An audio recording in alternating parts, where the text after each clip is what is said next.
Comment préserver sa santé, son alimentation par l'aromathérapie? On en parle aujourd'hui parce que c'est une conférence que donnera Christian Busser, notre invité, ce samedi. On y reviendra. Vous êtes pharmacien, vous avez créé l'école Planta Santé, vous êtes également ethnologue, vous donnez des cours en faculté. L'aromathérapie, comment est-ce qu'on peut l'expliquer en fait? Oui, bonjour Lionel. Alors, l'aromathérapie est une technique de soins qui permet à la fois de soigner, d'avoir un effet préventif sur la santé, d'améliorer le bien-être de manière générale, puisque l'on peut utiliser ces huiles essentielles également en spa, dans des centres de bien-être, par exemple sous forme de diffusion d'eucalyptus, ou en utilisant de la lavande pour calmer un enfant trop nerveux. Alors les Alsaciens connaissent bien l'aromathérapie. Vous me citiez un livre du XVIe siècle. Oui, alors c'est un livre tout à fait extraordinaire qui fait partie de la série des Kräuterbücher. Ce sont des livres qui décrivaient les propriétés des plantes médicinales, et au milieu de ces plantes, de ces livres publiés au XVIe siècle, entre 1500 et 1530, il y avait le Liber de Arte Destillandum, ce qui signifie le livre qui permet d'expliquer la distillation. Et à partir de là, tous les agriculteurs, éleveurs qui avaient des moyens se sont mis à acheter un alambic ou à en construire et à distiller tout ce qui bougeait, alors aussi bien des plantes, des animaux, voire même des minéraux. Et puis une trentaine d'après, ils ont fait le tri, ils se sont aperçus que certaines plantes comme le thym ou le serpolet qui poussent dans les Vosges avaient un effet intéressant sur la santé dans des états grippaux. Des vraies vertus. Absolument, des vraies vertus. Alors on le voit ici, ça c'est un alambic. Voilà, c'est un alambic. On pourrait distiller avec ça. On pourrait théoriquement distiller, absolument. Oui, il faudrait effectivement verser de l'eau ici pour avoir un effet refroidissant, de façon à ce que les huiles essentielles qui sont vaporisées se condensent, et on obtient à ce moment-là l'huile essentielle avec une partie plus aqueuse qu'on appelle l'hydrolat, qui est d'ailleurs intéressante aussi dans le cadre de l'aromathérapie parce qu'on peut l'utiliser facilement pour les enfants. Quand on parle de santé par l'aromathérapie, de préserver sa santé, ça veut dire quoi concrètement? Ça veut dire que toute l'année, il faut prendre des huiles essentielles? Toute l'année, il faut être suivi par cela? Non, pas forcément toute l'année. On peut l'utiliser sous forme de cure. Par exemple, on peut faire une cure de revitalisation lorsqu'on se sent fatigué avec une huile essentielle de pin sylvestre.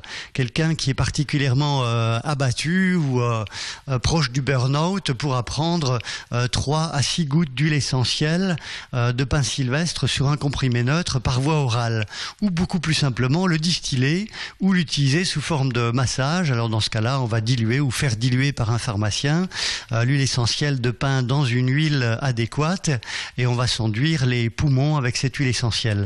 Alors on peut également utiliser des huiles essentielles de manière plus précise en cas d'affection, en cas de gastro-entérite ou en cas de rhinopharyngite, de gros rhume. Quand on voit cet appareil, par exemple, si je l'utilise à la maison en mettant 2-3 petites gouttes, ça va avoir un effet bénéfique? Oui, absolument. Alors on ouvre cet appareil, il fonctionne avec des ultrasons, on verse quelques gouttes d'huile essentielle et on obtiendra une diffusion qui d'ailleurs peut être colorée, parce que vous avez un système qui va apporter des couleurs, apporter du son également, et donc on peut reconstituer chez soi avec ce type d'appareil un véritable espace de bien-être, avec les sons, avec la lumière et diffusion d'huile essentielle. Alors, quelle huile essentielle choisir? Alors, on peut faire comme les Sumériens et utiliser du cèdre ou du myrte, qui sont des essences plutôt méditerranéennes. Chaque huile essentielle aura des propriétés intéressantes sur le plan psychologique. Les unes seront calmantes, les autres permettront la méditation, comme l'encens. Les autres seront toniques, comme le romarin, et apporteront, je dirais, un regain de vitalité. D'autres encore seront actives à la fois pour favoriser une meilleure respiration, un peu comme si on se promenait dans une forêt, l'huile essentielle de pin, de sapin, de sarriette également, et en même temps des propriétés bénéfiques pour la santé. Il faut pas avoir le nez dessus, il faut mettre juste ça dans son appartement et ça voilà, ça diffuse. Tout à fait, ça va diffuser, alors pas en permanence, on va le faire pendant 10 minutes, pendant un quart d'heure, puis on arrêtera à nouveau, voilà, par exemple. Oui, par exemple, vous me disiez, voilà, on a un bébé qui est malade ou qui a une petite toux, etc. On peut, en friction, mettre des huiles essentielles et ça marche. Voilà, tout à fait. Alors on le fera très prudemment pour les enfants, parce que l'aromathérapie est extrêmement active, mais elle peut être toxique. Voilà, elle peut être toxique à forte dose et chez les enfants. Donc on va particulièrement bien les choisir, mais on peut faire une diffusion d'huile essentielle d'Eucalyptus radiata, c'est un eucalyptus particulier qui est adapté pour les voies respiratoires supérieures, donc en cas de sinusite, d'otite, mais pas trop longtemps pour un jeune enfant. Et on peut peut aussi en placer sous forme d'huile essentielle directement sur l'oreiller, ce qui fait que les huiles essentielles diffuseront pendant la nuit. Ça peut être de la lavande pour calmer un enfant qui fait des cauchemars, ça peut être encore de l'eucalyptus. Donc à distance, il faudrait éviter que les huiles essentielles ne touchent le corps de l'enfant, mais à distance, c'est tout à fait possible et même tout à fait bénéfique. Alors c'est bien beau, Christian, parce que vous avez le savoir, hein. Oui. Sauf que nous autres ne l'ayant pas, comment est-ce qu'on peut savoir que c'est telle plante qui va soigner une toux récurrente, telle plante qui va faire du bien à un bébé ou à des muscles, etc. Comment est-ce qu'on fait? Alors il existe des livres d'une part, mais c'est un domaine où vraiment les formations en matière d'aromathérapie sont tout à fait essentielles. Les pharmaciens sont formés justement pour donner des conseils en matière d'aromathérapie et il vaut mieux demander conseil à ces professionnels. Dernier petit point, comme vous êtes un pharmacien, il y a de nombreuses campagnes sur les antibiotiques. Faut pas en prendre pour n'importe quoi, etc. Est-ce que des plantes peuvent remplacer les antibiotiques? Oui, alors elles peuvent avoir une action similaire aux antibiotiques.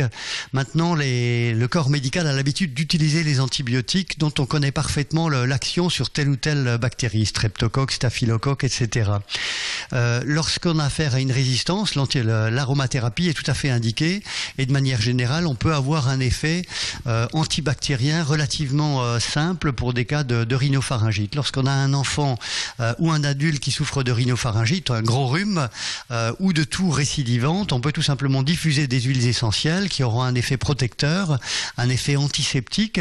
Et quand on parle d'effet antiseptique, ça signifie à la fois effet antiviral, antibactérien et même antimycotique sur les champignons microscopiques. Et peut-être même se passer des antibiotiques dans ces cas-là.